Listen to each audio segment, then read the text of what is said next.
What's going on, guys, and welcome back to the channel for yet another tactical masterpiece brought to you with the association of the amazing GYRFM. He has come up with yet another tactic. This guy does not sleep, I swear down. We only brought out the 3-4-3 last week, and he's back at it again with another tactic. This one, potentially one of the most popular used in FM today, the 4-3-3. It is fantastic. We've tested it with a decent number of teams, and I am pleased to bring you this amazing tactic today. But before we get into things, please do, if you are new around here, subscribe to the channel down below. We are on the cusp of 3,000 subscribers, which will be absolutely massive. So you could definitely be a part of that community, and I'd really appreciate it. So please do hit the subscribe button down below.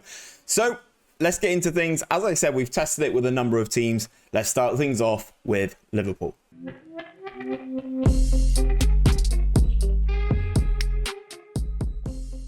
So guys, starting things off with Liverpool, as you can see, 97 points in the Premier League is a very, very good return. Mo Salah, top goal scorer with 27. Highest average rating, VVD, 15 assists each for Salah and James Milner. So Salah, again, dominating things so far in terms of contributions, goals per game. How about competitions though? Not only did Liverpool win the Premier League, it was a quadruple as it is listed in the game. Obviously winning the Champions League, beating Manchester United 1-0 in that one, winning the FA Cup as well. Who did they beat in the FA Cup final? Beat Villa. Oh, fair play. Won the Community Shield as well. And in that Champions League final, if I can just adjust these super quick. Sorry guys, super unprofessional of me. Let's change this to formations vertical. You can kind of see how things have gone, and bearing in mind it's a 1-0 against Manchester United, this is a very, very solid tactic. As you can see, the defensive unit looking really, really strong. Alisson, Trent, Matip, Van Dijk, Robertson, Thiago sat there, Milner, Wijnaldum, Salah, Mane, Firmino. Obviously the front forward three didn't get it done in this particular game, but they've obviously got it done throughout the season because Salah is top goal scorer for Liverpool in the Premier League. Jota and Salah joint top goal scorers in the Champions League, so doing very, very well in terms of that. The tactic is done very, very well in terms of all competitions. As you can see, if I just scroll through the schedule, you can see there's not really, was there any losses in here? Lost to Manchester United in the Carabao Cup semi-final. Oh, they did. They lost to Leicester in the league. That's the only loss all season. The only loss in the league all season was against Leicester, and 2 losses throughout the whole season is not to be sniffed at. As I said, we've tested this in a number of countries. Let's head over to country number 2 so you can see what happened there. Country number 2 is Portugal, and not necessarily one that we usually test, or Gareth usually tests, but we've tested it with Sporting this time around. Absolutely blitzed in the league, winning the league by, what's that, 14 points. Come on, Steve, maths. 14 points ahead of Porto. Was first the whole way through the season. No issues whatsoever. Paulinho coming up as the top goal scorer as well. In terms of all the competitions though, guys, relatively disappointing in the Europa League. Losing to Rosenborg, that is relatively disappointing, but a League and Cup double nonetheless for Sporting is a relatively decent season. Again, 90 points. Sporting aren't necessarily the biggest team in Europe, so you can kind of understand a little bit more of a poor result in the Europa League, but a good season nonetheless. League and Cup though was kind of what was expected. Challenge for the league title, they definitely did that. Reached the semi-finals of the Portuguese Cup. They exceeded expectations there, winning that Portuguese Cup, beating Porto on penalties. So a good season for them, not as good as we have seen. Let's move on to country number 3. Country number 3 on the list, and we are into France. And we all know what PSG are like in FM. They are ridiculous to keep up with. So knowing that this tactic beat them to the league title in Ligue 1 is very impressive. Karl Toko Akambe is the top goal scorer for the club. 19 goals for him. It's not actually a ridiculous goal return, but beating PSG to the league title is what this is all about. Hassim Aouar with the highest average rating. Memphis Depay and Aouar with 14 assists apiece as well is very, very impressive. In terms of all competitions, they were knocked out in the 10th round. 10th? Ludicrous round of the French Cup, but it's the league form that is the most impressive, winning pretty much all the way throughout the season. Oh no, sorry, second throughout the season, and then they get the job done right at the end, losing 2 games in the season, lost to Lille and Saint Etienne, but obviously the two important results against PSG. They won both of those, a 3-0 and a 4-2 for Lyon. A very, very impressive. Again, we're just going to run through the schedule so you guys can see some of these results. Again, absolutely ridiculous. This tactic as well, guys, scores some ludicrous goals. I'm going to chuck a couple in here now just before we get into the proper meat and bones of this tactic so you can see what you're getting yourself in for.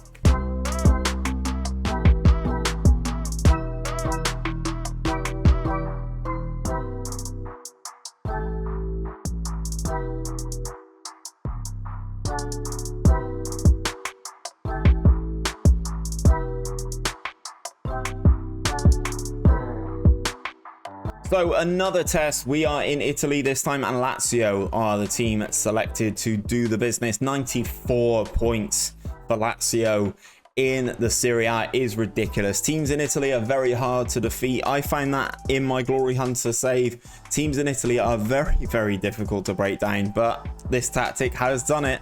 94 points for Lazio is massive, beating AC Milan, Juventus, and obviously Atalanta and Inter to the title relatively comfortably, I'd say. What's that, 7 points ahead of AC Milan. In other competitions as well, knocked out in the semi-finals of the Champions League by PSG.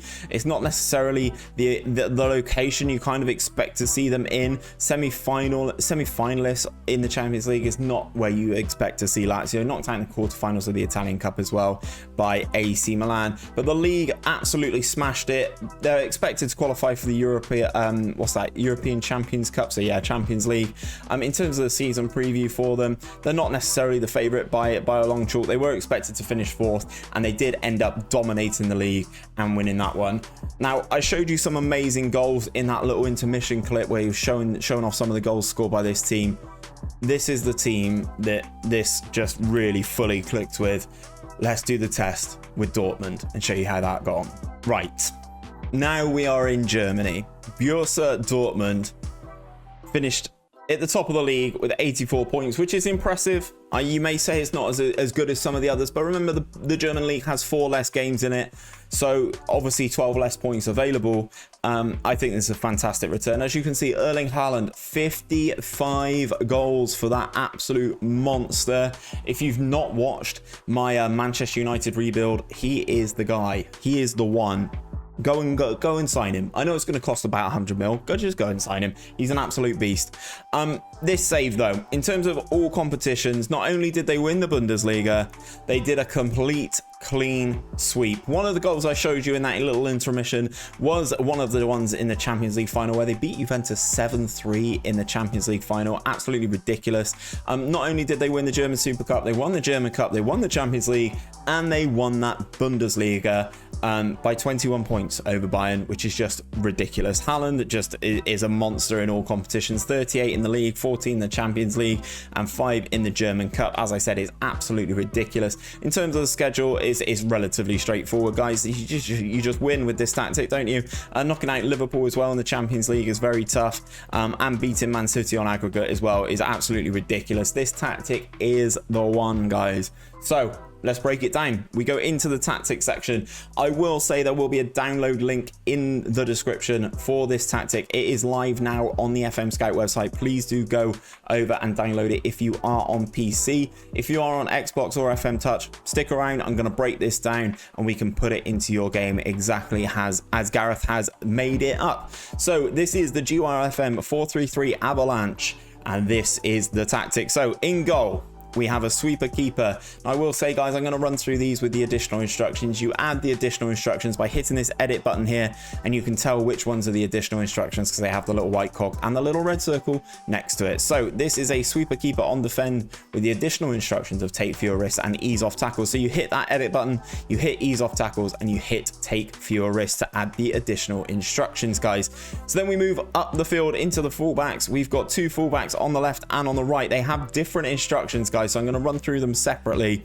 We have the right back here as a fullback on attack. So that fullback on attack with the position comes with the get further forward and cross more often, but Gareth has added the sit narrower, shoot less often, and dribble less additional instructions to them. The left back, however, is relatively similar. Get further forward, it's a fullback on attack. Get further forward and cross more often comes with sit narrower, dribble less, and take more risks on the left back. That's very interesting to see take more risks on a fullback. I like that though. Then we've got two central defenders, both on defend, coming with the same instructions of shoot less often, dribble less often, and hold position. These are the ones that come with the role, guys. You don't need to do anything additional to those. Then we have a defensive midfielder. Now, this is the kind of linchpin of this tactic. So the defensive midfielder is on support duty with the additional instructions of take more risks and close down more. And then we move up the field. Box to box midfielder on support as well. Come with the standard instruction of roam from position, but we are adding the additional instructions of mark tighter, tackle harder, move into the channels, and dribble less. Alongside the box to box midfielder, the one who's going to be bombing on forward is the Mazzala. They come with the standard instructions of roam from position, move into channels, stay wider, get further forward, and take more risks. And Gareth has chucked a few more on here as well. Mark tighter, tackle harder, shoot less often, and dribble less. Moving up the field into the final third, then we have inside forwards on both left and the right hand side, again with different instructions this time. So on the right hand side, we have an inside forward on attack duty. They already come with get further forward, cross less often, take more risk, cut inside with the ball, dribble more, and the additional ones have been added of mark tighter, tackle harder, and more direct passes.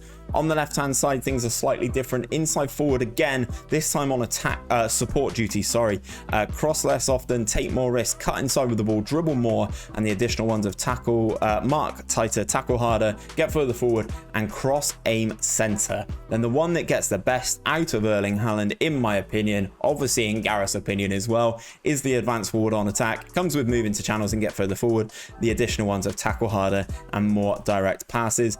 This is a custom gegenpress, guys, with a positive mentality. We're going to go into the tactical instructions now. If you need to pause it at any time to make sure you get this, please do so to make sure you get these instructions as accurate as possible. The attacking width is fairly wide, passing into space, overlapping on the left and the right, and the playing out of defense. Shorter passing directness, higher tempo, my dog is just going mental again, low crosses into the penalty area, running at defense, and be more expressive.